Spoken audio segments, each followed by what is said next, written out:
WordPress static homepage. In this video, I'm going to show you how to create a static homepage on WordPress. So we are here on my website, and you can see on my homepage that my blog post shows up. My website is currently set up to show all of my blog posts on my homepage. This is the default setting for a WordPress website, but I don't want my website to be a blog, so I'm going to go in and change my settings to have my homepage be a static page.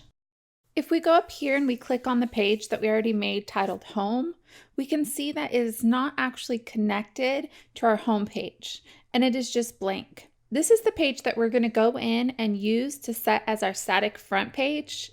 To change our home page settings, we're first going to go to the back end of our website, and then we're going to go down to where it says Settings and click on Reading. Now you can see here that there's a few different options. You can have your latest post or a static page. We're going to choose a static page and then choose Home.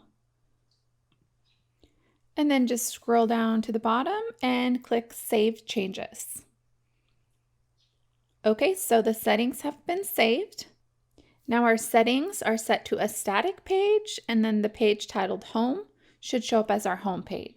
So if we go back out to the front end of our website, we can now see that this home page, which is still blank, shows up as our WordPress homepage.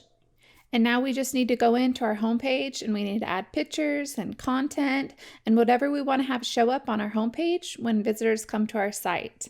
So I'm going to be showing you guys how to do that in the next video. But if you have any questions at all about setting your WordPress site to a static homepage, then feel free to leave them in the comments below. Thank you guys so much for watching, and I'll see you in the next video.